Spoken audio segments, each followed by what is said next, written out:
കഴിഞ്ഞ ദിവസമായിരുന്നു നടനും മിമിക്രി ആർട്ടിസ്റ്റുമായിരുന്ന കൊല്ലം സുധിയുടെ മൂന്നാം ചരമവാർഷികം. 3 വർഷം മുമ്പ് നടന്ന ഒരു വാഹനാപകടത്തിലാണ് സുധിക്ക് ജീവൻ നഷ്ടമായത്. ഒരു പരിപാടിയിൽ പങ്കെടുത്ത് സുഹൃത്തുക്കൾക്കൊപ്പം തിരികെ വീട്ടിലേക്ക് മടങ്ങുകയായിരുന്ന സുധി. അതിനിടയിലാണ് മരണം വാഹനാപകടത്തിന്റെ രൂപത്തിൽ എത്തിയത്. മൂന്നാം ഭാര്യ രേണുവിനൊപ്പം കോട്ടയത്തായിരുന്നു ആ കാലത്ത് സുധിയുടെ താമസം.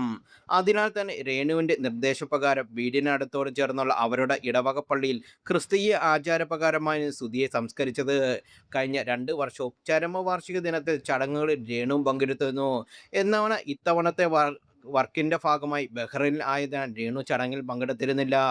രേണുവിന്റെ അസാന്നിധ്യത്തിൽ കുടുംബാംഗങ്ങൾ സുധിയുടെ കല്ലറയിൽ എത്തി പ്രാർത്ഥിച്ചു. ബഹ്റിൽ ഇരുന്ന് വീഡിയോ കോളിലൂടെ പ്രാർത്ഥനയിൽ രേണു പങ്കെടുത്തു.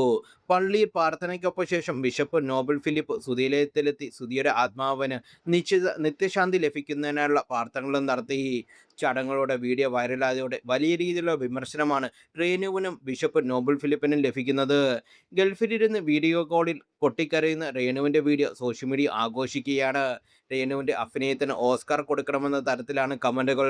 സഹതാപം പിടിച്ചു പറ്റാനും റീച്ചിനും വേണ്ടിയാണ് ഭർത്താവിൻ്റെ മരണം പോലും രേണു ആഘോഷിക്കുന്നത് എന്ന് ചിലർ കുറിച്ചു. എന്തൊക്കെ തരം പ്രഹസനങ്ങളാണ് വീഡിയോ കോൾ കഴിഞ്ഞ ഉടനെ സബ്സ്ക്രിപ്ഷൻ എടുത്തവർക്കുള്ള വീഡിയോ വരുന്നതാകും. എന്തെല്ലാം നാടകങ്ങൾ ആരെ ബോധ്യപ്പെടുത്താൻ.